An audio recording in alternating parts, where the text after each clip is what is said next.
네, 반갑습니다. 네, 반갑습니다. 쑥스럽죠? 반갑습니다. 예. 지금 처음, 이제 서로 처음 뵙는 분들도 계시고 그래서 처음에 약간 좀 진행이 부드럽지가 않을 거예요. 원래 초면에는 약간 쑥스럽곤 하잖아요. 그래서 이 쑥스러움을 좀 타파해 보고자 제가 자기소개를 제가 대신 해드리도록 하겠습니다. 먼저 오늘 모신 두 분 소개 중에 제 쪽에 가까우신 분이 이제 이택경님. 지금 여러분들이 많이 애용하고 계시는 다음을 사실 실질적으로 처음 짜기 시작하신 분이라고 할 수가 있죠. 이택경 대표님 소개해 드릴게요. 포털 다음, 치실 거면은 이제 쳐주시면 감사하겠습니다. 네, 반갑습니다. 예, 박수가 힘이 돼요. 이렇게 조명이 굉장히 부담되거든요. 근데 박수가 이 조명을 무마시켜 줄 수가 있습니다. 감사합니다. 포털 다음 3인의 창립자 중 한 명, 초대 CTO, 소위 개발자로 창업해서 대박난 케이스. 현재는 청년 벤처들의 동반자이자 멘토인 프라이머의 실질적 리더로 활약 중. 2012년 벤처 창업을 생각하고 있다면 반드시 만나봐야 할, 그리고 만나보고 싶은 사람 중에 한 분이라고 할 수가 있죠. 청년 창업자들의 따뜻한 멘토이자 날카로운 조언자로 올해 일어났던 벤처붐의 사실 배후 인물 중에 한 분이라고 할 수가 있습니다. 네, 이택경 대표님이십니다. 예, 감사합니다. 그리고 우리 김학규님, 게임 한류의 주역이었던 라그나로크의 아버지, 그 후 온라인 게임 그라나도 에스파다로 유명한 IMC 게임즈 창업, 그 행보에 파란만장한 더해 게임 개발자 및 기획자 사이에서는 압도적인 카리스마로 롤모델로 추앙받고 있고, 애칭 학규형이 있을 정도로 게임 개발자 사이에서는 모르시는 분이 없을 정도의 인기남이라고 하실 수가 있습니다. 여러분들 하여튼 뭐 오늘 일단 제가 이 두 분하고 오늘 토크를 할 수 있게 돼서 굉장히 영광스럽게 생각하고 있고요. 오늘 사회를 맡고 있는 저도 잠깐 설명을 드리자면은, 저는 원래 주로 이제 외국계 IBM, 마이크로소프트에서 이벤저리스트로 활동을 하다가 최근에 뭔가 짜고 싶은 게 있어가지고, 좀 그리고 싶은 게 있어가지고 낮에는 만화를 그리고 밤에는 뭔가를 꼼지락거리면서 만들고 있는 김국현이라고 합니다. 여러분 만나 뵙게 돼서 대단히 감사드립니다. 그럼 아무래도 이제 오늘도 이제 토크이다 보니까 또 이제 근황 토크부터 시작을 하지 않을 수가 없죠. 아무래도 이제 최근에 어떤 일을 하고 계시는지 알아보는 게 이 두 분의 캐릭터를 이해하는데 많은 도움이 될 수밖에 없기 때문에 근황 토크부터 시작을 할게요. 엊그제 신문에서 청년 벤처들 이렇게 몇 분 모아서 특집 비슷하게 이제 인터뷰한 걸 봤는데, 대부분이 이택경님이 이제 뒤에 서 계시거나 이제 관여를 하고 계신 것 같아요. 맞죠? 네, 몇 팀은 있습니다. 많은 친구들 만나고 또 이렇게 얘기를 듣고 그러는데, 요즘 그 벤처 상황이 어떻습니까? 청년 벤처들이라고나 해야 될까 하여튼. 네, 저희 이제 프라이머는 저희가 작년에 이제 5분의 파운드들이 모이셔서 저희가 작년 초에 설립을 했습니다. 그래서 현재 저희가 이제 인큐베이션 팀이 한 8개 팀이 있고요. 이제 지금 국회의원님이 말씀하신 이제 그 신문에 난 팀들이 그 팀들 중에 몇 팀이 있습니다. 그리고 이제 엔턴십을 저희가 작년 올해 합쳐서 약 40개 팀 저희 이제 수료하고 데모데이 진행을 했고요. 그래서 저희가 이제 요즘 그 이야기들 많이 하죠. 이제 젊은 친구들 실업률도 높고 이런 그런 그 안정적인 직장을 찾기 위해서 소위 말하는 그 사자 돌림 직장이나 그 공무원 시험에 올인하시는 분들이 많으신데, 또 막상 저희가 이제 주로 접하는 그런 젊은 창업에 관심이 있는 대학생이라든지, 그리고 또 그 젊은 직장인 친구들 저희가 만나보면은 의외로 이런 어떤 도전의식하고 열정의식을 가지고 이런 창업에 관심이 많은 분들을 많이 뵙게 돼서 그래도 아직까지 한국이 희망이 있구나 이런 생각을 하곤 합니다. 예, 희망이 있죠. 저도 데모데이 가끔 가봤는데 굉장히 열기가 뜨겁더라고요. 데모데이 지금 몇 년째 하고 계시는 거죠? 작년하고 올해하고 합쳐서 이제 2회 진행을 했습니다. 각각. 네. 여러분들 중에도 뭔가 새롭게 시작하시는 거에 지금 불끈불끈 솟아오르신다면 그 데모데이 부터 참가 한번 해보시는, 그 열정 한번 느껴보시는 거 권해드리고요. 우리 김학규님 최근에 또 모습 다시 드러내셨죠. 어디 큰 컨퍼런스에서 발표 한번 하셨잖아요. 얼마 전에 KGC였나요? 게임 개발자. 예, 대구에서 열렸던 그 KGC 2011에서 제가 키노트를 하게 돼서 온라인 게임을 그 전에는 이제 강연 이제 만들었던 경험에 대해서 그 얘기를 했다면은 이번에 얘기했던 내용은 온라인 게임을 운영하면서 배웠던 것에 대해서 그 얘기를 할 기회가 있었어요. 그래서 특히 단순히 제품을 만드는 것에 그치는 것이 아니라 인터넷에서 서비스하는 게임이란 거는 게임과 온라인 MMO 게임은 정말 제가 예전에 트위터에 썼던 말 중에 화성에서 온 남자, 금성에서 온 여자 그런 것처럼 정말로 속성이 비슷한 듯 하면서도 너무나 다른 속성이 있는데 특히 운영을 한다는 것은 인터넷이란 것과 연관된 게이밍이란 것은 얼마나 다른 존재인가 뭐 그런 것에 대해서 이제 얘기할 기회가 있었죠. 그라나도 에스파다 얘기가 많이 나왔었겠네요. 예, 특히 이제 그냥 뭐 이론 속의 뭐 이렇게 해야지 잘 된다, 이렇게 운영해야 된다, 뭐 그런 얘기보다도 저희가 여러 가지 좌충우돌을 하면서 겪어왔던 경험 얘기를 바탕으로 그리고 실제로 어떤 좀 예전의 방식, 그 옛날 방식으로 운영을 했을 때와 새로운 방식으로 운영을 했을 때 그 개발하고 운영하는 구성원들이 어떤 생각도 달라지고 만족도도 달라지고 제일 중요하게는 이제 유저들이 느끼는 만족도가 달라지는 것에 대한 어떤 체험을 바탕으로 얘기를 했습니다. 그라나도 에스파다 지금 상당히 오래된 게임이시죠? 그러니까 처음에 이제 개발을 시작한 거는 2003년부터였고요. 이제 2006년에 이제 서비스를 시작해서 지금 이제 2011년이니까 5년 동안 그 운영을 해왔는데 뭐 5년 이상 더 오랫동안 서비스를 해왔던 게임들도 이제 많이 있기 때문에 아주 오래된 케이스는 아니지만은 적어도 이제 유의미한 좀 히스토리를 들어볼 만한 뭐 반짝 잘 나갔던 때와 침체기와 다시 중흥기 다시 그런 여러 가지 양상을 다 담고 있다는 점에서 또 좀 유의미한 좀 결과라고 이제 생각을 하고 있습니다. 이런 말씀드리면 좀 미안한 것 같긴 합니다만 대박난 게임은 아니었잖아요.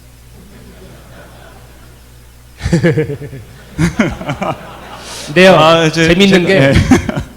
대박에서 얻을 수 있는 교훈보다 살아남은 프로젝트에서 얻을 수 있는 교훈이 훨씬 더 많습니다. 왜? 네. 개발자들이 대박을 자기가 잘해서 냈다고 생각하는데 절대 그렇지 않아요. 기회를 잘 탄 것이고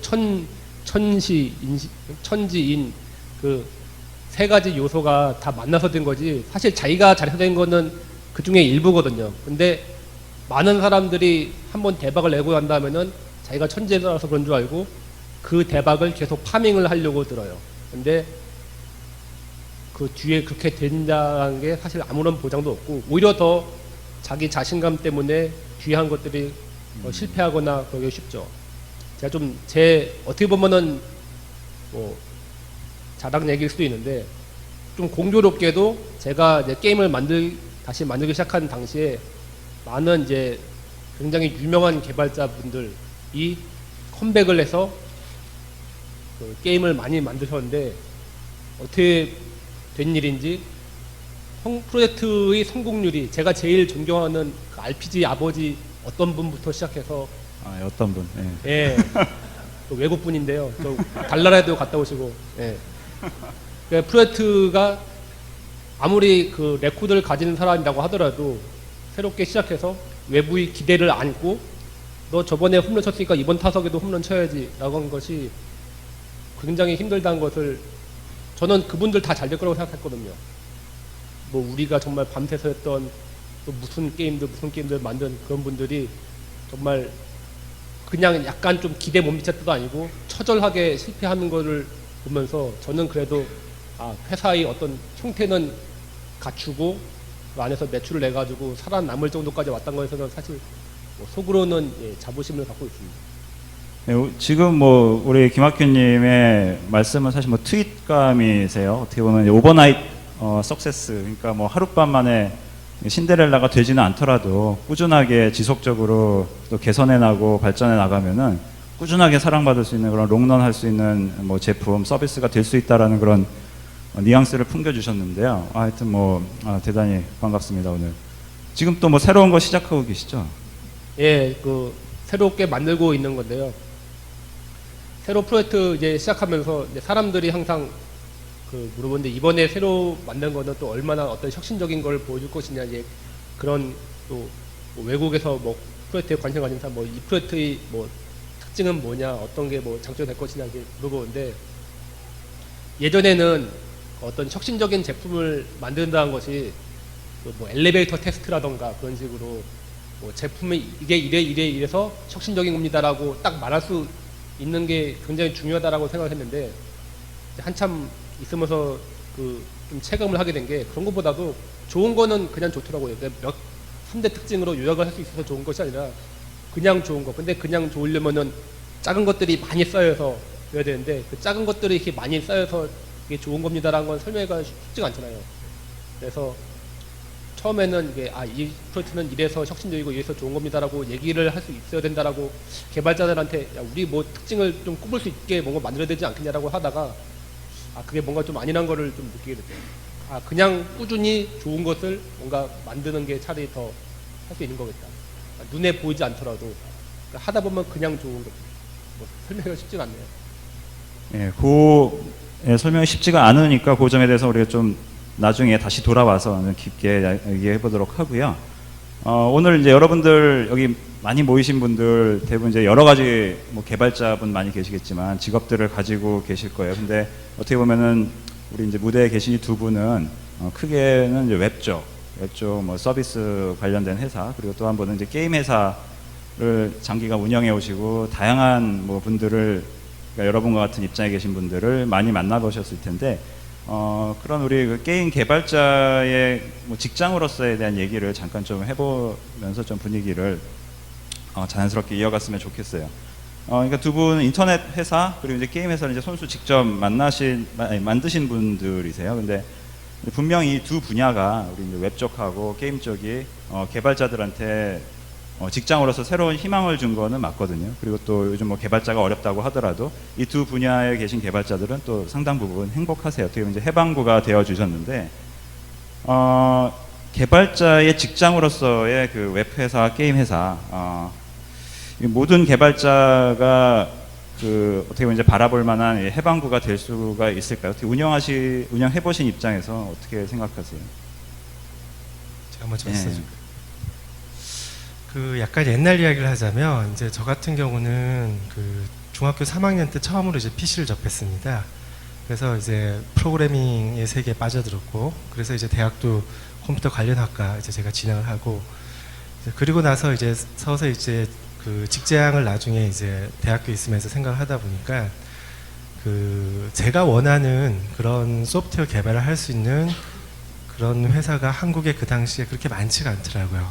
예를 들어서 소프트웨어 개발자를 많이 뽑는 것 같은 경우에 뭐 삼성 SDS나 뭐 그 당시 LG EDS나 이런 대기업의 이런 이제 회사들은 아시다시피 대부분 이제 소위 말하는 SI 이제 용역 개발을 주로 이제 하는 회사들이고 그리고 뭐 삼성전자나 LG전자 같은 데서도 이제 뭐 연구소나 아니면 일반 실무 부서에서 개발자들 뽑긴 합니다만 사실 그쪽은 이제 주로 하드웨어 제품을 어떤 보조하는 수단으로서 주로 이제 소프트웨어 개발자들이 들어가게 되는 거죠.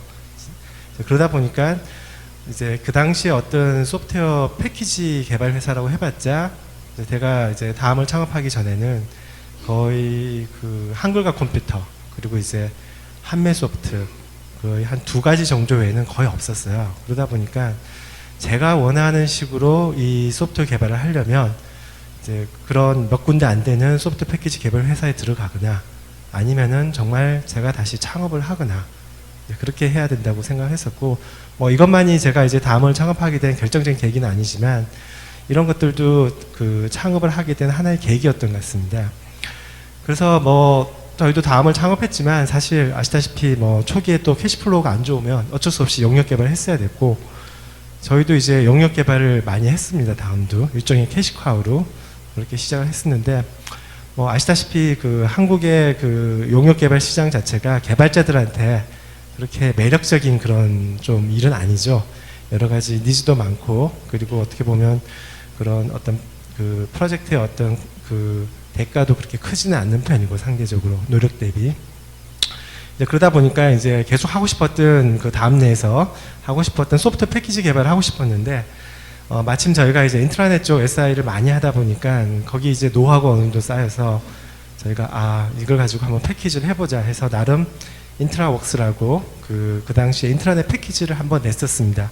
약 96년도 그때쯤 냈는데 뭐 여러 가지 시장도 뭐 좀 많아지고 또 해외에서 툴들도 많이 나오고 그 다음에 또 이제 결정적으로 아시다시피 한국은 이 저렴하면서도 아주 훌륭한 SI 시장이 있다 보니까 그 패키지 시장이 잘 버티지를 못하더라고요. 그래서 저희가 이제 패키지는 접고 그러다가 이제 저희가 이제 대세는 이제 온라인 서비스다라고 생각을 하고 다음이 더 온라인 서비스에 훨씬 더 몰빵을 하게 됩니다. 소위 몰빵을 하면서 저희가 이제 인터넷 서비스를 하게 됐는데 저도 그렇고 개발자들도 그렇고 그 용역 개발하고 소프트웨어 패키지 개발 그리고 이제 인터넷 서비스 개발 다 조금씩 차이가 있습니다만 용역 개발에 비해서는 인터넷 서비스는 우리 서비스고 애착도 있고 그리고 지속성도 있고 훨씬 더 어떻게 보면 패키지 소프트웨어 개발하고 또 좀 다르지만 그 기존의 SI 용역 개발 시장하고는 또 다른 그런 어떤 만족도를 주는 그런 서비스가 아니었나 싶은 생각을 해요.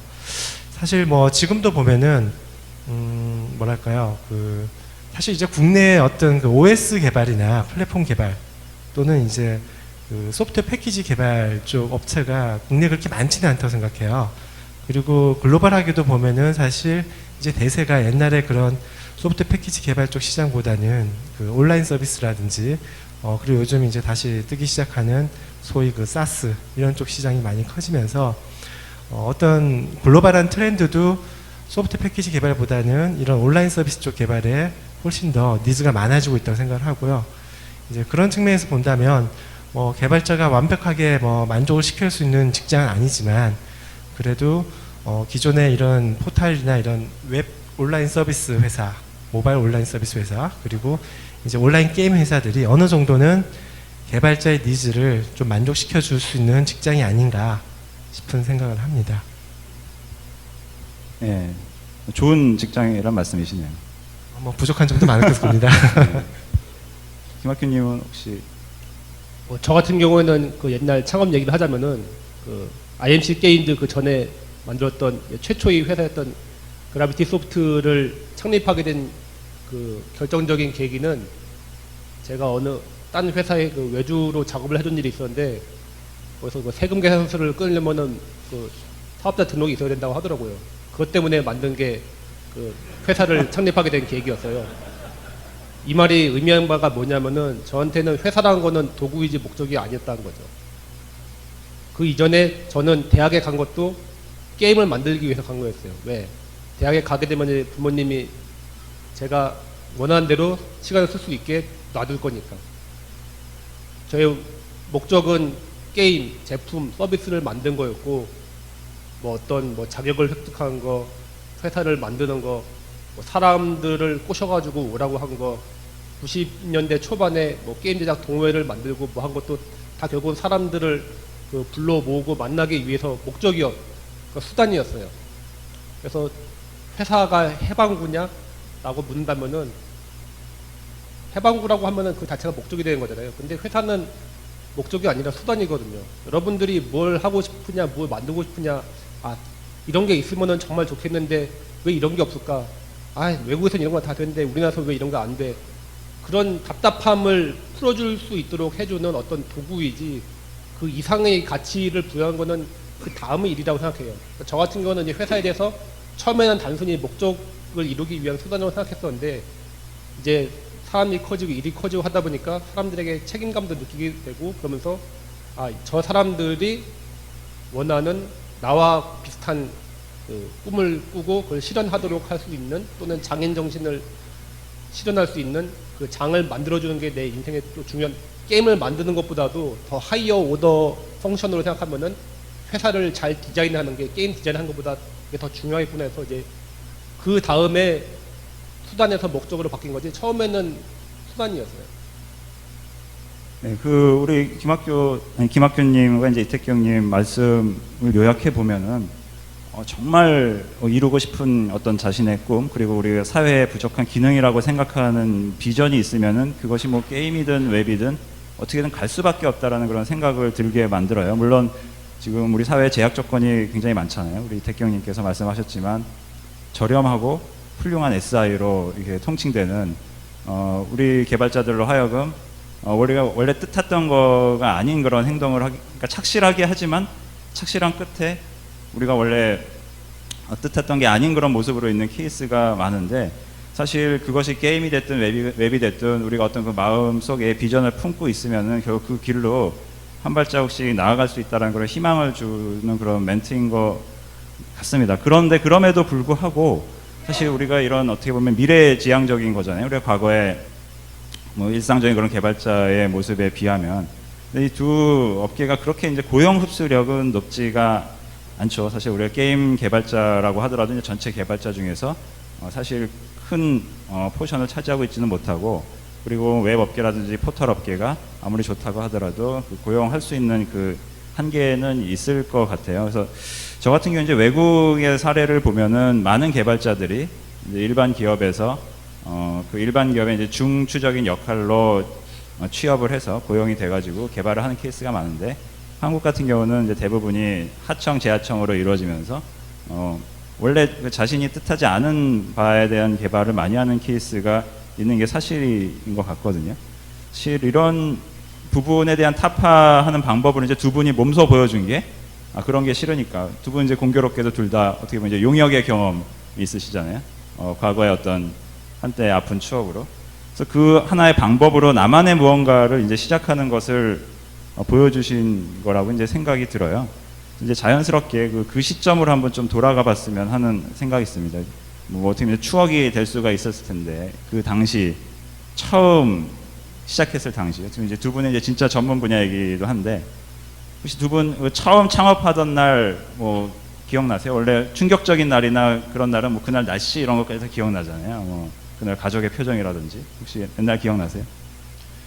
그 옛날 생각하면은 사실 이제 창업의 날보다는 저 같은 경우는 이제 사실 이제 계기가 된 것이 그 이제 저희 이제 같이 창업하신 이제 재웅님, 이제 이따 오후 세션 오시겠지만 재웅님 같은 경우 저희 같은 과 선배입니다. 선배고 그 PC통신 저희 이제 연대 PC통신 동아리 같이 활동하셨는데 어느 날 94년도 가을쯤인가요? 이제 그때 어느 날 제가 이제 천리안 PC통신을 하고 있었는데 갑자기 재웅님이 딱 채팅을 이제 국제 회선을 통해서 국제통신망이죠. 프랑스에서 접속하셔서 저한테 야 뭐하냐 딱 그러시더라고요. 그때가 사실 어떻게 보면 결정적인 계기인 것 같은데, 그래서 이런저런 뭐 인터넷 이야기 좀 하고 이제 인터넷이 대세가 될 것 같다. 뭐 커뮤니케이션이 이제 정말 더 중요한 시대가 오지 않겠냐. 옛날 PC통신처럼 뭐 그런 식으로 쭉 이야기를 하다가 야 이제 나 유학 잡고 이제 한국 들어간다. 가면 한번 보자.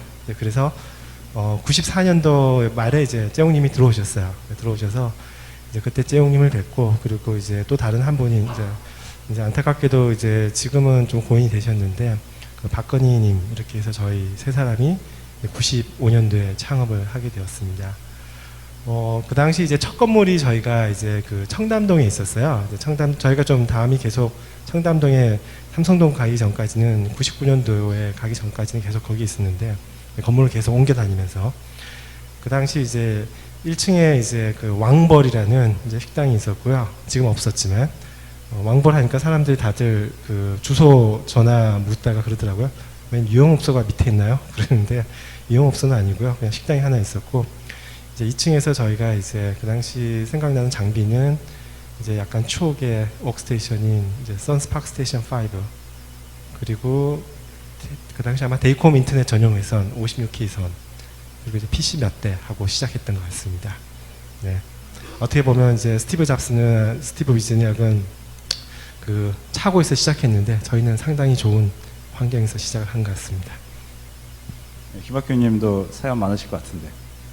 저도 92년, 93년 때 하이텔 그때 예전에 코텔이었나 아무튼 캐텔 그 이름 바뀌고 있던 시절에 게임 제작 관련된 동호회에서 그 사람들 만나게 됐었고, 그때 이제 거기 게임 제작 동호회랑 그 애드립 동호회라고 음악하는 분들이 있는 동호회인데 같이 좀 약간 친하게 지내던 형들이 있었어요. 지금도 음악 하시고 계신 분들인데 93년이었나 92년이었나 어느 날 이제 그 형네 집에서 모여가지고 뭐 이렇게 술 먹고 놀다가 저랑 지금 이제 저희 회사의 이사인 김세용 이사랑 거기가 녹번동이었는데 녹번동에서 술김에 그 쭉 여의도까지 계속 걸어가면서 만들고 싶은 게임에 대한 이런저런 뭐 얘기를 하면서 의기투합이 되었던 게 그러니까 20년 동안 같이 그 파트너십을 하게 된 이제 시초였고요. 그때 이제 지금 이 대표님 말씀을 들어보면 굉장히 럭셔리한 환경이었던 것 같은데 저는 98년까지 사무실을 갖는 게 소원이었었어요. 맨날 집이나 집에 있는 지하실, 뭐 차고보다도 좀 더 열악한 이제 지하실에서 주로 이제 그나마 좀 연립주택인데 지하실 공간이 있었으니까 그나마 좀 좋다고도 할 수 있었는데 아무튼 거기서 일한 기억이 제일 많이 나고요. 97년에는 이제 그 사업자 등록을 낼 때 그 집에 내면은 안 된다라고 해가지고 그럼 집 근처에 있는 다른 또 지하실에다가 그걸 내서 예. 근데 그 92년에 게임 만들기 시작해가지고 98년에 그 법인 그 회사 사업자 등록하고 시작하기 전까지 그 아마추어로도 만들기도 하고 외주로도 만들기도 하고 해가지고 게임을 한 서너 개 만들었던 것 같고요.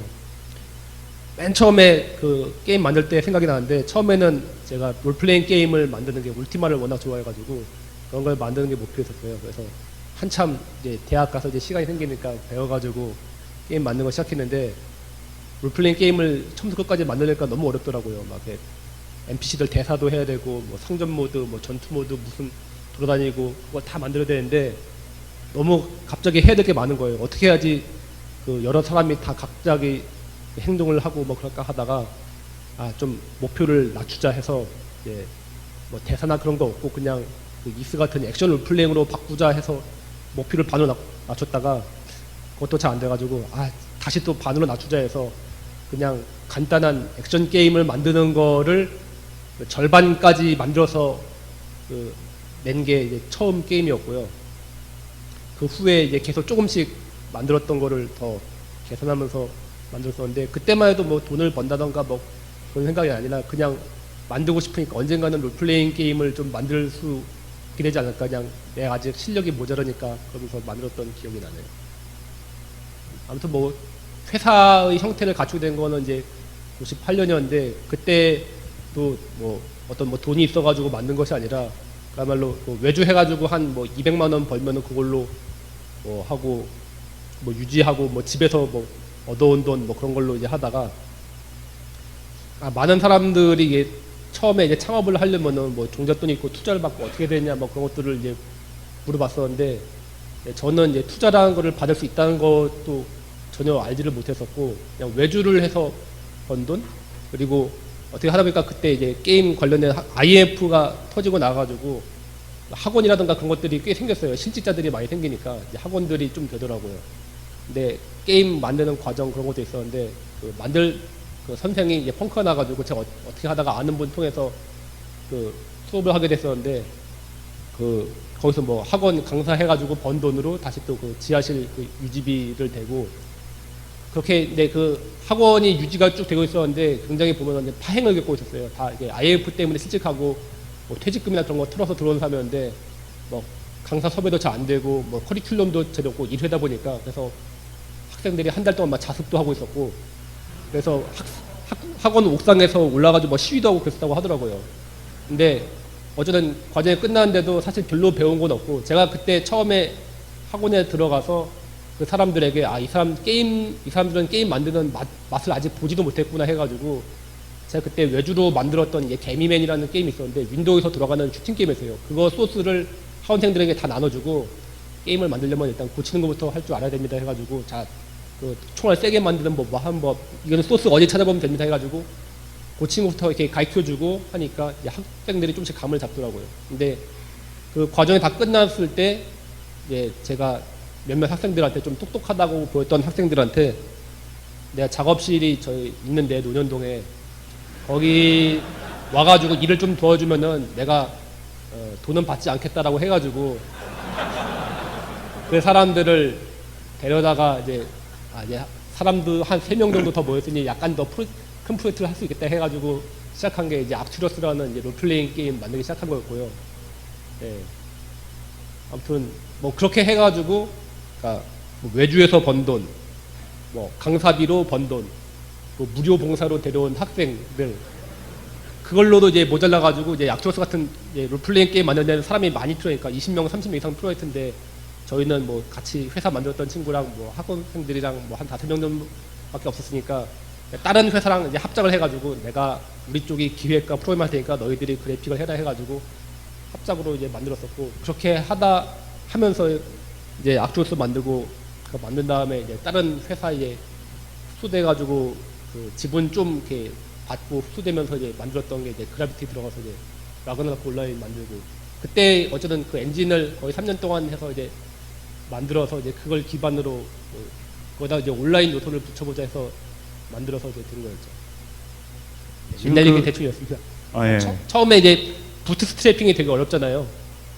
그러니까 사업을 시작한다는 게, 근데 많은 사람들이 사업 그때 이제 한참 막 벤처 붐이고 그럴 때 투자를 많이 받은 회사들은 갑자기 이제 돈을 이게 어떻게 쓸지도 모르고 뭐 그래서 잘 안 되거나 실패하거나 초기 벤처들이 그런 모습을 이제 보였던 걸 많이 봤는데 저희는 어떻게 하다 보니까 굉장히 헝그리 마인드로 시작해가지고 정말 그 사무실이랑 아무튼 90년도에는 작업실을 갖는 게 꿈이었고요. 월급을 받으면서 게임을 개발한 거는 이거는 감히 바라지도 못할 일이었고 내 돈 넣으면서 만드는 게 이제 어쨌든 게임 만들 수 있는 게 그 목표였으니까 그러다가 어쨌든 이제 제대로 된 환경에서 좀 만들게 되니까 아무튼 굉장히 스스로 이제 컬처 쇼크를 좀 극복하는데 좀 시간이 많이 필요했죠. 아, 예. 어떻게 보면 굉장히 헝그리하고 어떻게 보면 굉장히 폴리시한 행동을 해 오셨네요. 그 지하실에서의 그 꾸준함과 어떻게 보면 절실함. 지금 뭐 대한민국 게임 업계가 그 학원 출신들이 다 지금 주름 잡고 있는 거 아닌가요? 혹시 어떻게 보면?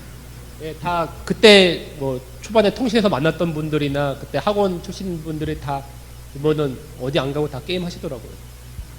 네, 우리 참 그 힘든 시절 얘기가 늘 재밌죠. 우리 이택경님도 뭐 힘들었던 시절 있으실 것 같은데 뭐. 네. 아까 김학규님이 저희가 좀 럭셔리하게 했다고 했는데 사실 이제 뭐 잠깐 첨언하자면 저희가 아주 럭셔리하진 않았지만 그래도 좀 제대로 갖춰서 시작한 거 맞고요. 저희도 뭐 창고에서 시작했어야지 좀 더 뭔가 스토리가 될 텐데 이게 잘 안 되네요.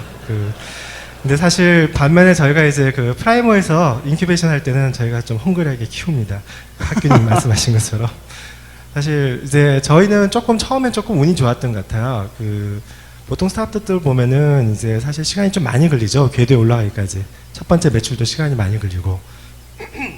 이제 저희 같은 경우 사실 재용님하고 저희가 생각하고 창업할 때 95년대 창업하면서 인터넷이 그냥 웹의 시대가 한 이때쯤 오겠구나 생각한 것보다 저희가 보기에는 한 2배는 더 빠르게 그리고 한 1년 이상은 더 빨리 왔어요. 그래서 저희가 처음에는 이제 CD롬 타이틀 뭐 제작 좀 해서 그게 좀 웹하고 좀 비슷한 속성도 있고 캐시카우 역할도 하지 않을까 이제 그런 생각에 이제 열심히 이제 뭐 쫓아다녀서 다 개발해놓고 거의 준비해놨더니 그 다음날 뭐 준비됐습니다. 해도 내일 아침에 와서 사인하시죠. 예 이러고 갔더니 뭐 죄송합니다. 경품이 시계로 바뀌었네요. 뭐 이런 이야기도 많이 듣고 이제 그때 한번 다시 계약서는 역시 사인하고 도장 찍기 전에는 믿지 말아라 뭐 이런 것도 배웠습니다만 그래서 처음에는 저희가 이제 그런 외주 용역도 잘 안 돼서 CD롬 타이틀이 저희가 안 되겠다 해서 재용님하고 데이콤에 가서 인터넷 강의를 했습니다. 그래서 인터넷 강의에서 이제 한 뭐 200만 원 벌면은 회사의 매출로 잡히고 저희는 한 50만 원, 뭐 70만 원씩 받아가고 그렇게 생활을 했고요. 그 다음에 홈페이지도 한번 개발했었는데 이 돈은 못 준다고 해서 발렌타인 17년사 7병 준다. 그래서 그걸 갖다가 받아서 우리가 팔아서 매출 올려야 되나 뭐 어쨌든 이제 그렇게도 한번 했었고요. 뭐 결국은 팔지는 못하고 다 마셨습니다만. 이제 그러다가 이제 좀 생각보다 빨리 좀 인터넷이 뜨고 이제 웹 프로젝트가 떠서 사실 저희가 이제 95년도 하반기에는 매출들이 꽤 나왔어요. 사실 지금 보면은 아무것도 아닌 그런 외부 개발이지만 용역 개발이지만 사실 그 당시에는 뭐 저희 말고는 개발할 수 있는 데도 거의 없었고 그리고 이제 그때는 이제 툴이 없었어요. 툴들이 워낙 없었기 때문에 저희가 다 로레벨에서 C로 다 개발하고 이제 그러다 보니까 어떻게 보면 저희가 이제 외부 용역 개발했지만 고부와 같이 산업을 했던 거죠. 이제 했고 96년도까지도 꽤 이제 잘 됐었고 그러다가 이제 97년도쯤 되면서 어떻게 보면 이제 IMF 터지기 직전이라서 좀 경제 상황도 안 좋아진 것도 있지만 아까도 말씀드렸듯이 이 대한민국의 대다수의 대기업들은 다 SI를 좋아하고 다 또 훌륭한 우리의 SI 저렴한 SI 인력들이 많다 보니까 SI 시장이 소위 말해서 뭐라고 할까요? 그 맞춤복이 기성복보다 훨씬 싼 이제 그런 시장이 되다 보니까 저희가 이제 패키지 시장도 드랍하고 그렇게 좀 서서히 힘들어지다가 98년도가 정말 힘들었던 것 같아요. 아시다시피 이제 IMF 사태 이후기도 하고 그래서 경제 상황도 진짜 말도 아니었죠. 뭐 다들 도산하고 뭐 일부 분들은 또 자살도 하시고 참 우울했던 시기고 또 그 당시에 마침 좀 개인적으로 집안적인 사정도 겹쳐서 정말 좀 우울했던 시기였던 것 같아요. 근데 반면에 이제 그때 저희가 집중했던 한메일 서비스는 트래픽은 정말 잘 나왔어요. 사용자는 100만 97년도 돌파하고 98년도에 100만 돌파하고 계속 몇백만 올라가는데 사실 그게 한편으로는 좋지만 또 한편으로는 참 우울하더라고요. 왜냐하면 저희가 이제 광고로 돈을 벌고 무료로 서비스를 하는 건데 그게 그 당시에는 사실 광고 비즈니스는 한참 뒤에야 이제 매출이 나왔기 때문에 저희가 그 서버를 감당할 돈이 없었어요. 그 당시 리눅스는 사실 쓸만한 퍼포먼스가 안 나와서 저희가 선 장비나 SGI 장비 많이 쓰고 있었는데 그래서 어떻게 보면 경제도 안 좋고 그동안 캐시카우 역할을 했던 용역 개발 시장도 점점 이제 단가는 싸지고 치열해지고 그리고 온라인 서비스는 트래픽이 올라가서 좋은데 돈은 막상 안 되고 그래서 어떻게 보면 캐시카우에 정말 참 메말라 있었던 시기인데 다행히 저희가 그러다가 이제 독일의 어떤 베르테스만 미디어 회사죠. 워너브러더스 같은 이제 영어식으로는 버터스만이라고 부르는데 거기서 이제 저희가 투자 유치를 하게 돼서 급한 불을 껐습니다. 그래서 이제 저희가 또 다시 이제 서버 확충을 하고 그 다음에 이제 99년도에는 저희가 이제 코스닥 상장을 하면서 어떻게 보면 자본을 확충해서 향후 이제 그런 포탈로 계속 지속적으로 투자를 할 수 있는 그런 자금을 확충을 했고요. 그래서 특히나 창업 준비하시는 분들한테 아니면 지금 이제 스타트업에서 일하시는 분들 같은 경우 이제 당부드리고 싶은 게 정말 캐시플로우 정말 관리 중요하시고요.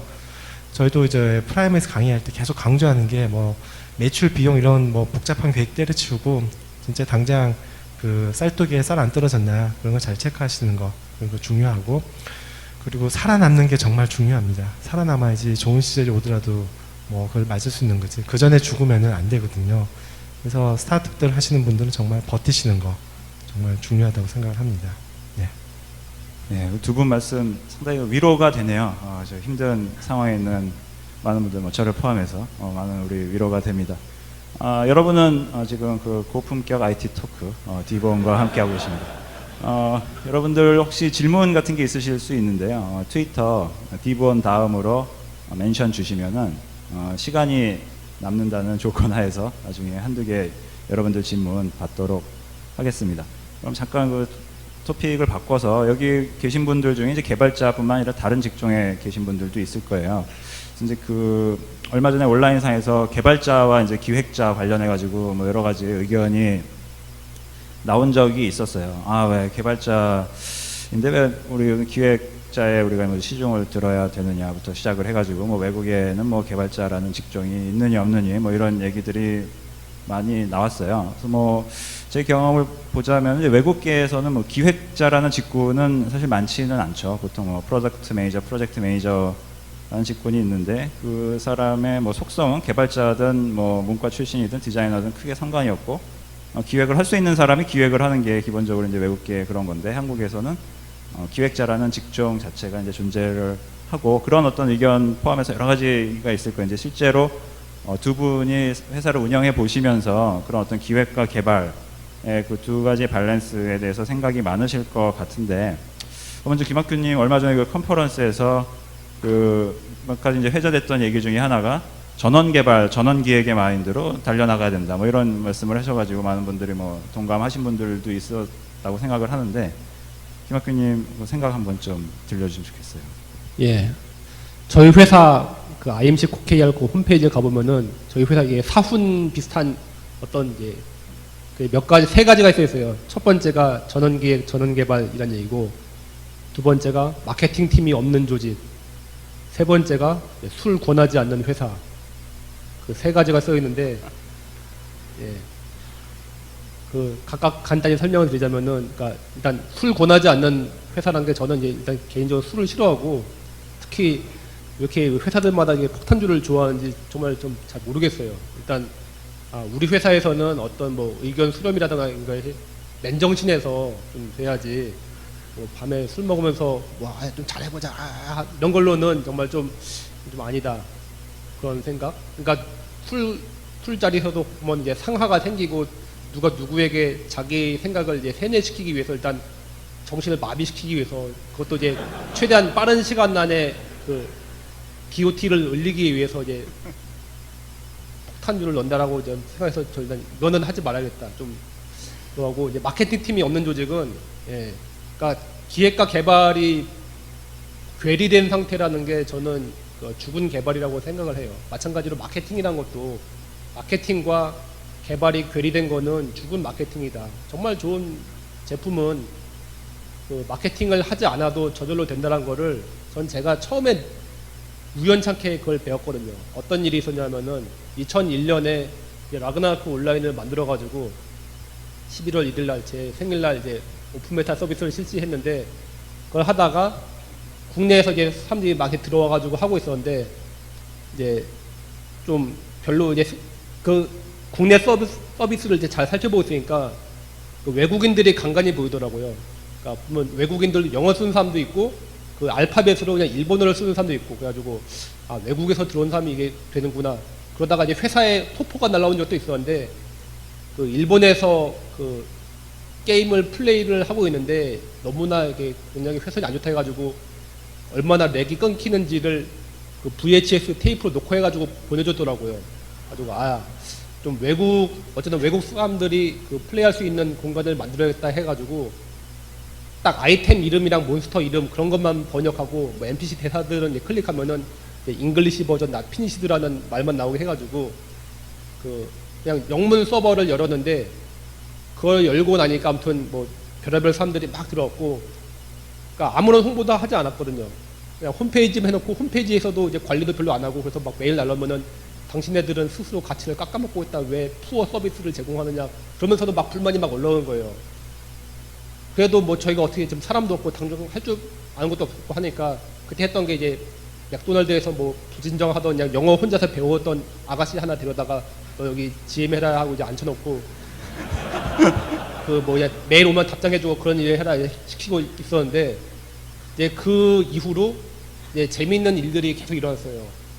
그 몇 달 후에는 저기 손정희 회장님의 동생인 그 손태장 타이조 손이라는 분이 갑자기 회사에 이제 찾아와가지고 소프트뱅크 자기가 이걸 하고 있는데 이거를 인도에서 서비스를 해보고 싶다 그런 얘기 들어가지고 어떻게 하다가 아무튼 일본 서비스를 이제 그쪽이 이제 분리하게 되었고 그래서 그 영어 서버에서 일본 사람들이 쭉 나가고 나니까 또 그 서버 안에 살펴보니까 막 태국어가 막 나오더라고요. 이게 뭐지 하고 보니까 이제 또 태국 사람들이 또 찾아왔어요. 저는 태국 사람들 그때 생전 처음 본 거였는데 그래서 태국의 상황을 한번 보시라고 하더라고요. 그래서 한번 이제 태국에 가서 보니까 그 태국에 보면은 이제 PC방 그 쇼핑몰 같은 데가 있고 PC방이 쭉 있고 한데 옆에는 이제 복제한 DVD 파는 가게가 있고 거기서 저희 클베 그러니까 오픈 베타 버전 그 DVD를 구워가지고 몇 바트에 팔고 있더라고요. 그거 이제 사가가지고 옆에 있는 PC방 가서 이제 하거나 집에 가서 하거나 그런 식이었는데 그래서 이렇게 시장이 있으니까 이걸 살려가지고 해보자 해서 또 분리하고 그러니까 또 이렇게 계속 내보내고 나니까 계속 사람들이 찾아오더라고요. 마케팅 같은 거 뭐 안 해도 되는구나. 뭐 특히 인터내셔널 비즈니스라는 게 뭐 별거 아니네라고 이제 좀 뭐랄까 저는 처음에 시작을 이제 그렇게 해가지고 뭔가 뭐 홍보를 하고 돈을 들여서 어떻게 잘 외국에 찾아가지고 잘 사바사바해서 비즈니스를 그 이어 만든다는 거는 저는 좀 사실 아직까지도 좀 그 왜 그래야 되는지 이해를 잘 못하겠고 그냥 그거 할 시간과 노력이 있으면은 그냥 제품 만드는 데 쓰면 되지 않나 이제 그런 생각을 하고요. 아무튼 첫 번째 얘기는 이제 전원기획 전원개발로 돌아가서 아무튼 좀 약간 얘기가 길어질 수 있는데 약간 좀 양해를 부탁드릴게요. 좀 이게 저희 이게 개똥 철학과 좀 연관된 얘기인데 지금 우리가 그 옛날 그 선사시대부터 살았던 경제의 궤적을 아주 간략화해서 살펴보면은 맨 처음에는 그 수렵 채집 문화였잖아요. 그러니까 부족원들이 뭐 활이나 뭐 창이나 그런 걸 들고 헌팅을 하러 가요. 헌팅을 하러 가서 성공을 할 수도 있고 빈손으로 돌아올 수도 있어요. 성공해서 돌아오면은 같이 나눠 먹고 헌팅의 확률을 높이는 거는 더 경험이라던가 뭐 계절이라던가 그런 게 경험을 싼 거지만은 경험을 싼다고 어쨌든 성공률이 조금씩 올라가지 갑자기 무조건 100%를 보장받지 못하죠. 근데 그러다가 이제 농경 문화로 오면서 많은 것들이 이제 바뀌었죠. 가장 그 수렵 문화와 농경 문화의 가장 큰 차이점은 예측이 가능하다, 반복된다 라는 점인 것 같아요. 어쨌든 봄에 씨를 뿌리면은 아무리 뭐 망쳐도 그래도 뭐 태풍이 뭐 했다고 쌀을 한 톨도 구경 못하고 그런 경우는 아주 드물잖아요. 뭔가를 심으면은 콩 심은 데 콩 나고 파 심은 데 팥 나니까 계속 이제 파밍이 가능한 거죠. 파밍의 문화라는 거는 항상 반복이 되고 반복이 가니까 예측이 되고 예측이 되니까 수렵 사회에서는 가장 높은 지위에 있는 사람이 가장 지혜와 경험이 많은 마스터 헌터라고 할 수 있는데 농경 사회에서는 예측이 되고 반복이 되니까 남에게 맡길 수 있고 남에게 맡기기만 하면 되고 나는 노는 사람, 자본가 위에 더 상위 계층 그런 사람들이 생긴 거죠. 그 사람들은 농경에 대한 깊은 지식을 꼭 필요로 하는 것도 아니고 그냥 땅을 가지고 있고 그냥 필요할 때 무력으로 그런 사람을 다스릴 수 있는 능력이 되면은 반복되고 예측 가능하니까 스케일러블해지고 그래서 그것들이 이제 산업사회를 만나면서 더욱더 그런 흐름이 가속화되죠. 이제 사람도 아니고 기계의 힘으로 더욱더 파밍을 열심히 하게 된 거예요. 그러니까 여러분들 온라인 게임 하다 보면 이제 파밍이라는 얘기가 있잖아요.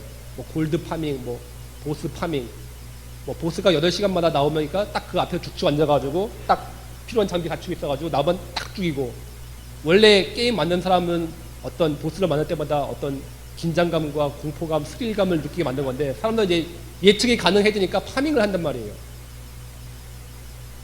산업사회를 하면서 파밍은 더욱더 강해졌고 더욱더 자본, 피라미드는 더욱더 양극화는 더 높아졌죠. 그 정보화 사회를 거치면서 더욱더 그렇게 될 것 같았는데 저는 거기서 이제 두 군데로 갈라졌다라고 생각을 해요.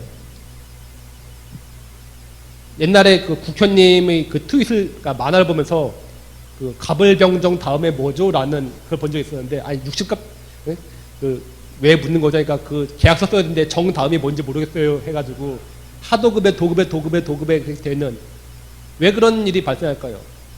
그러니까 그런 식의 일을 하는 분야는 반복되고 예측 가능한 일을 하고 예를 들어서 무슨 뭐 대학교 무슨 뭐 처리 시스템 만들었는데 학생들이 이거 너무 뭐 후져서 못 쓰겠어요 하고 뭐 보이콧을 한다든가 그런 일 없잖아요. 어쨌든 만들면은 쓰게 되는.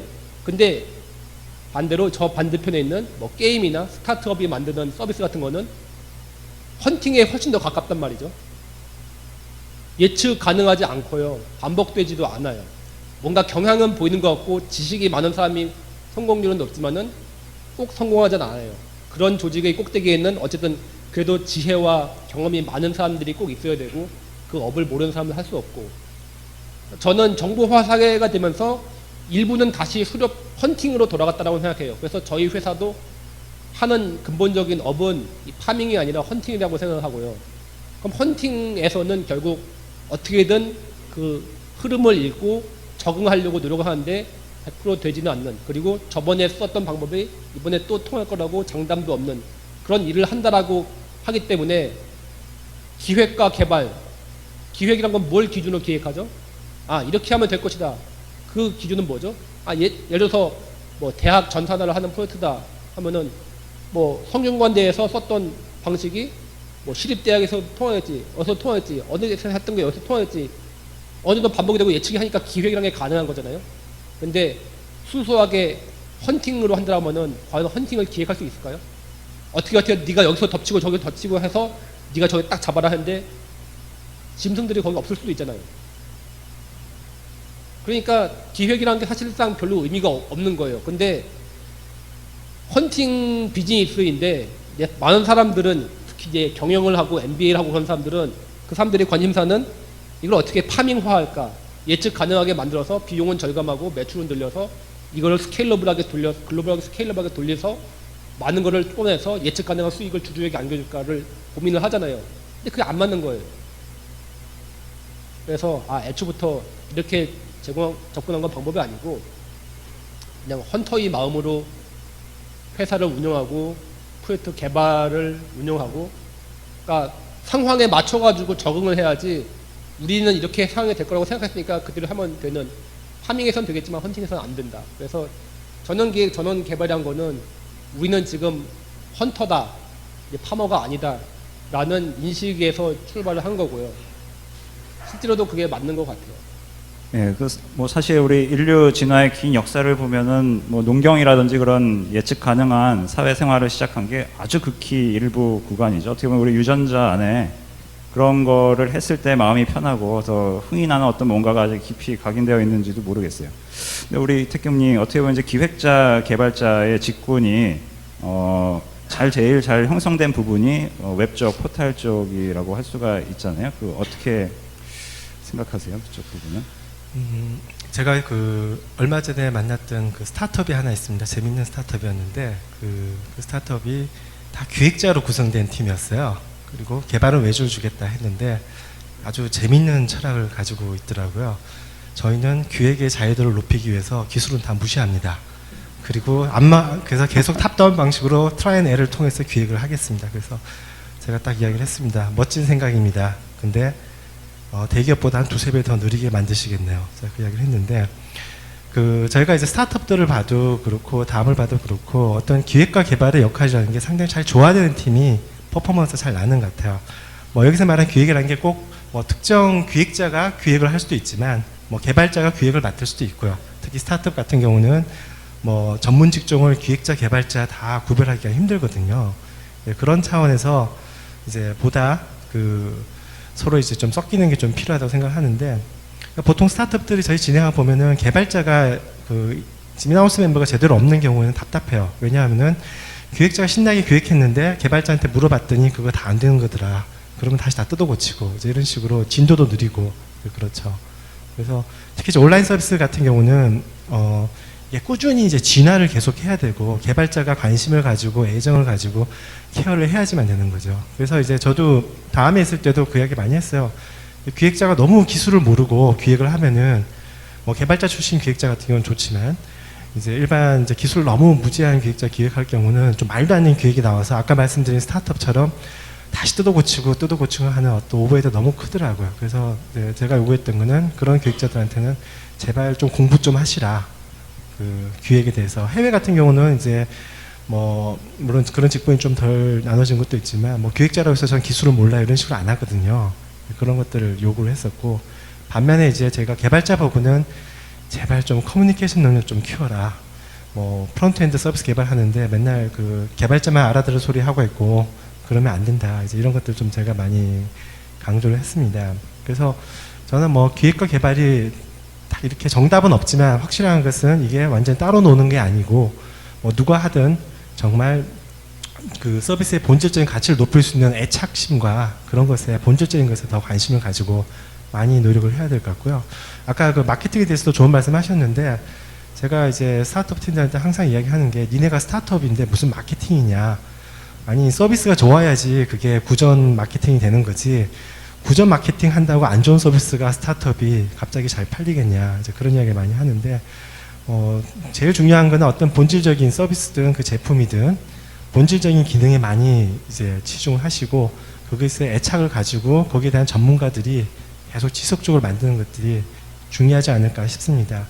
사실 다음도 요즘 이제 조직이 많이 커졌는데 보면은 뭐 좀 케이스 바이 케이스인데 서비스 중에서 좀 기능적인 서비스들 있죠. 뭐 한메일이라든지 이런 쪽은 주로 개발자 내지 개발자 출신이 주로 저희가 팀장이나 본부장을 많이 맡고 있고요.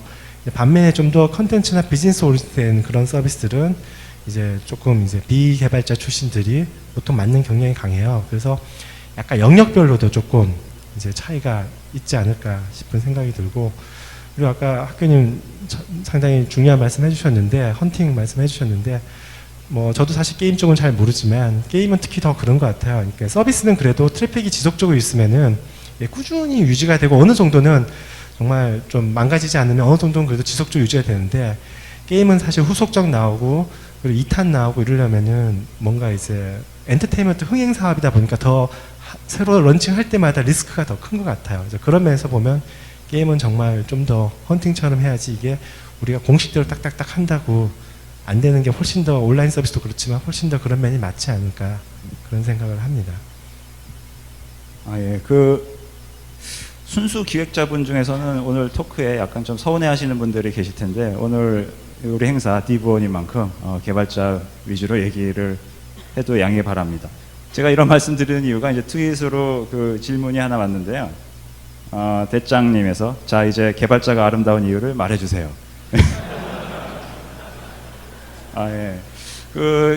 이 질문 받으니까 제 영화가 하나 생각이 나요. 좀 된 영화인데 우리 소셜 네트워크라는 영화 보면은 그 영화 보시면은 그 요약하면 한마디로 이거 같아요. 개발자가 제일 센 놈이다. 그렇죠? 하여튼 뭐 개발자에 대한 그런 정의를 해주는 영화였는데 최근에 창업하시는 분들 보면은 개발자 출신 창업이 제가 보기에는 많지가 않은 것 같아요. 이 트렌드 아닌가요? 어떻게 보고 계시는지. 이제 소셜 네트워크 참 영화 저도 재밌게 봤습니다만 이제 국회의원님 말씀하신 거 외에 제가 옛날 트윗에서 재밌는 멘션을 본 적이 있어요. 아시는 분은 아시겠지만 영화 주라기 공원의 교훈은 메인 개발자 소홀히 하면 망한다. 이제 그런 건데 개발자 정말 중요합니다. 그러니까 사실 뭐 결국 이제 기획과 개발의 이제 역할 분담 이야기인데 뭐 어느 하나가 딱 더 중요하다 얘기할 수는 없는 것 같아요. 물론 이제 기획은 개발자가 할 수도 있는 거고요.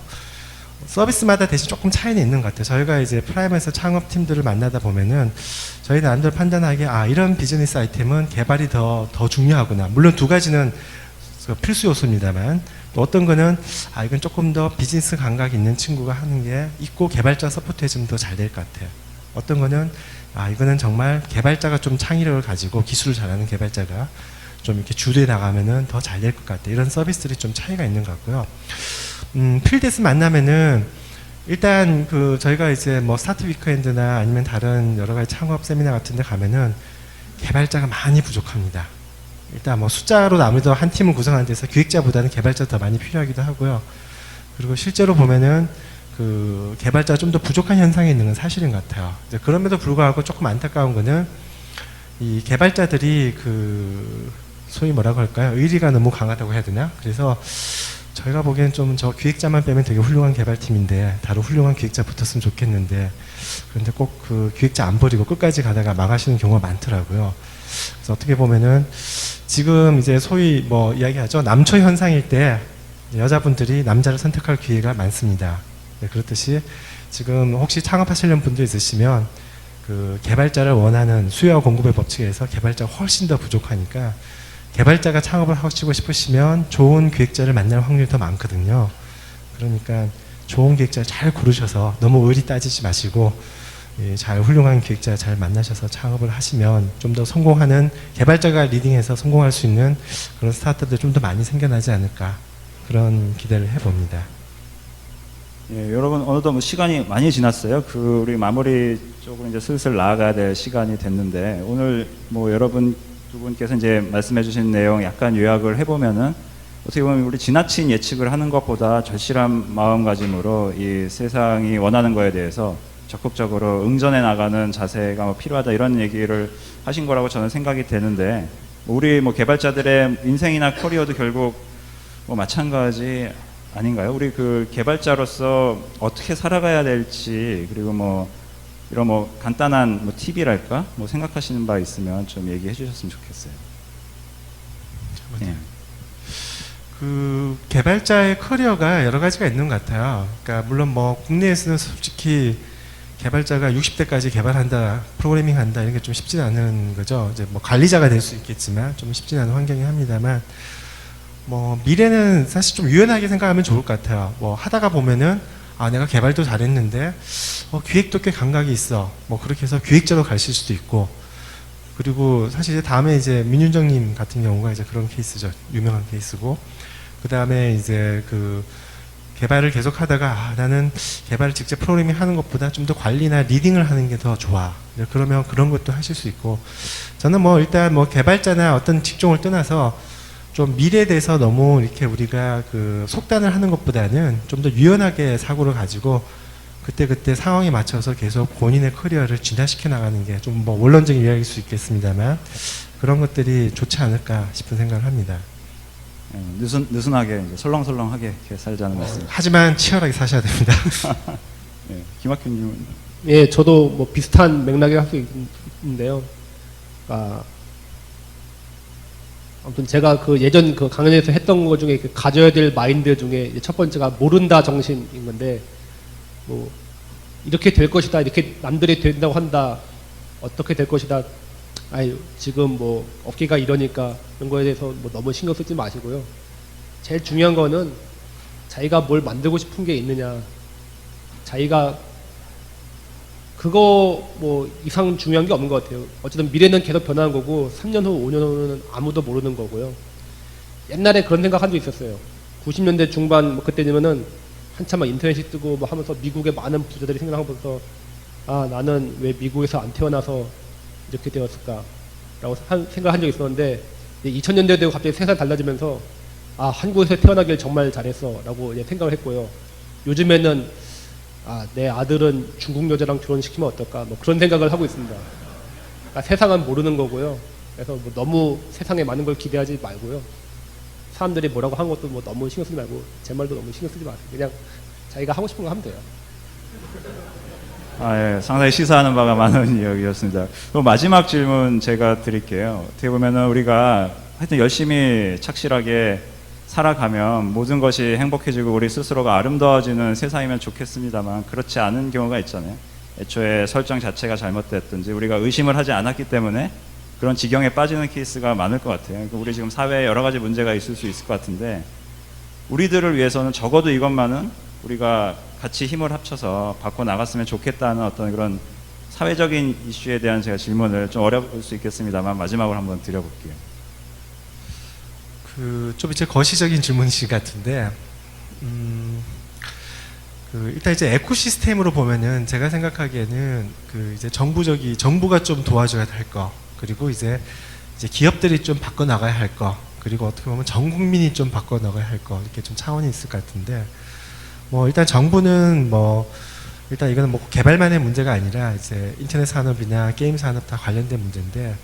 본래 취지는 그렇지 않았겠지만 본의 아니게 규제가 된 것들이 너무 많은 것 같아요. 그래서 오죽하면 예전에 한번 언론에 많이 떴던 게임 심의하려고 했더니 내가 입주해 있는 건물의 주차장 지붕이 문제가 돼서 게임이 문제가 있더라 심의에, 이런 말도 안 되는 상황이 생기고, 또 이제 인터넷 실명제로 인한 여러 가지 개인정보 보호, 개인정보 유출 이런 문제들이 많이 생기고 있고요. 그래서 어떻게 보면 좀 정부 차원에서는 좀 규제가 많이 풀렸으면 좋겠다 이런 생각을 좀 하고요. 그리고 이제 기업 좀 차원에서는 뭐 이것도 혼자 만드는 게 아니고 다 같이 만들어 가야겠지만, 좀 한국 기업들은 너무 SI를 좋아하시는 것 같아요. 그냥 사스나 패키지 써도 되는 거를 SI 너무 좋아하시고, 또 SI 좋아하시면 좀 돈을 많이 듬뿍 주시면 좋은데, 소위 말해서 먹고 죽지 않을 만큼 이제 그 정도 먹고 살아갈 수 있고 죽지 않을 수 있을 만큼 그 정도 돈을 주는데 조금 더 중소개발 업체들한테 좀 합당한 대우를 해주시면 좋지 않을까. 그리고 이제 기업들도 개발자들을 좀 더 이해하고, 그리고 그렇게 개발자들 이해할 때 또 개발자들이 제대로 퍼포먼스를 발휘해서 스스로 기업에도 도움이 된다, 이런 좀 인식을 갖게 된다면 좀 더 선순환이 될 수 있지 않을까. 개발자들이 좋은 환경에서 개발을 할 수 있고 더 퍼포먼스도 나는 그런 생각을 하고요. 이 마지막으로는 사실 또 전 국민이 동참해야 되는가 싶지는 않지만, 옛날부터 많이 나온 소프트웨어는 무료다, 하드웨어는 돈 내야 되지만, 이런 인식들, 어떻게 보면 이게 좀 동양적인 사상인 것 같아요. 무형의 자산에 대해서 잘 인정을 안 해주는, 중국도 그렇고 일본도 약간 좀 그런 경향들이 있고, 이런 것들 좀 바뀌어져야 할 것 같고, 그리고 좀 전통적으로 좀 약간 기술이나 개발에 대해서 조금 부정적인 인식들이 아직도 좀 있는 것 같아요. 특히 요즘은 이제 아까 말씀드린 대로 젊은 친구들이 안정적인 직장 좀 찾다 보니까 소위 말하는 사자 돌림, 공무원 시험 몰빵하면서 좀 더 개발자는 좀 더 천대받는 그런 게 있는데, 단순히 어떤 월급이나 연봉뿐만 아니라 좀 사회가 개발자들을 좀 더 존중해주고 인정을 해줘야 되지 않을까. 사회적인 차원에서 기업뿐만 아니라 이런 것들이 필요하고, 마지막은 엄청난 에코의 문제겠지만 정말 교육과 취업의 악순환. 그러니까 지금도 사실 결국은 취업이 또 그렇게 되니까 학생들이 다 사자 돌림 가고 의대 가고 법대 가고 이런 것들이 있는데, 이건 아주 큰 숙제겠지만 좀 이게 좀 풀려야 정말 국민들의 좀 삶의 질이 좀 바뀌지 않을까, 그런 생각을 해봅니다. 김학균님 마지막 말씀. 예, 요즘에 게임 셧다운제 때문에 말이 많은데요. 일단 그런 멍청한 일들을 하는 사람들에게 여러분들이 뭔가 시민으로서 좀 메시지를 많이 보여주시면 좋겠고요. 근데 저는 셧다운제보다도 100배, 1000배 더 악법이 있다면은 게임 심의법입니다. 여러분들이 비주얼 베이직이나 간단한 뭐 PHP로 게임을 만들어가지고 여러분 뭐 블로그에 달아놓으면은 그 아무것도 안 하면 여러분은 범죄자가 되는 거예요. 아니 이런 뭐라고 표현해야 되나? 멀쩡한 사람 바보 만드는 법이 어디 있나요? 창의력을 그러니까 게임인 거랑 게임 아닌 거랑 뭐 구분이 딱 있나요? 저기 뭐 여기서 보면은 강이랑 바다랑 구분이 있어 보이지만은 실제로 저기 하구 쪽을 보면은 강과 바다의 경계가 딱 여기다가 알 수가 없잖아요. 근데 게임을 만들어가지고 심의를 안 받으면은 너는 범죄자야. 이건 정말 말도 안 되는 거거든요. 근데 더 말도 안 되는 거는 이런 말도 안 되는 법이 지금 이미 공표되어 시행되고 있는데 사람들이 아무도 분노를 잘 안 해요. 그러니까 이건 지금 뭐 FTA보다 저는 그 100배 지금 전 체감적으로 나쁜 거라고 생각하거든요. 예. 아무튼 예. 네, 우리 그 김학규 의원님 좀 흥분하신 상태인데 예. 지금 생방송이기 때문에 게임 심의 같은 거는 정말로 그걸 돈을 받고 파는 거는 이제 별개의 문제라고 생각하는데 아니 돈을 받고 팔지 않는 거에 대해서 심의 안 받으면 불법 게임물이라고 단속할 수 있는 권한이 있다라는 게 이거는 예, 정말로 이제 문제가 많다라고 생각하고 또 이제 이택경님께서 이제 뭐 취업이라던가 그런 뭐 사자 문화에 대해서인데 결국 그런 직업들이 보면은 공통점은 다 파밍이에요. 파밍에 너무 이제 파밍만이 전체가 아니라 여러분들은 좀 헌터의 마음을 조직 안에 있더라도 조직 안에서 뭔가 새로운 사냥감을 찾아 나가는 리스크를 안고 빈손으로 돌아올지도 모르지만은 어쨌든 활을 들고 창을 들고 동료들과 함께 나가는 헌터의 마음을 좀 더 우리 젊은 세대가 가져야지 이 사회가 더 좀 다양성도 있고 또 기술의 발전, 시대의 발전에 더 적응이 높지 않을까. 헌터들은 적응을 하는 사람들이고 파머들은 어쨌든 이것들이 유지되도록 하는 사람들이거든요. 뭐 극단적으로 말하자면은 헌터들이 좀 진보 지향이고 파머들은 보수 지향이라고 할까요? 네. 저는 헌터들의 마음이 우리 젊은이들에게 많이 필요하다고 생각합니다. 네, 김학규님 감사드립니다. 하여튼 뭐 우리 사회의 부조리에 대해서 뭐 헌터로서의 어떤 야성을 되찾아서 좀 함께 고민하는 그런 계기가 됐으면 하는 바람이 있습니다. 오늘 두 분 큰 박수로 좀 해답해 주셨으면 하는 바람이 있습니다. 여러분 감사합니다.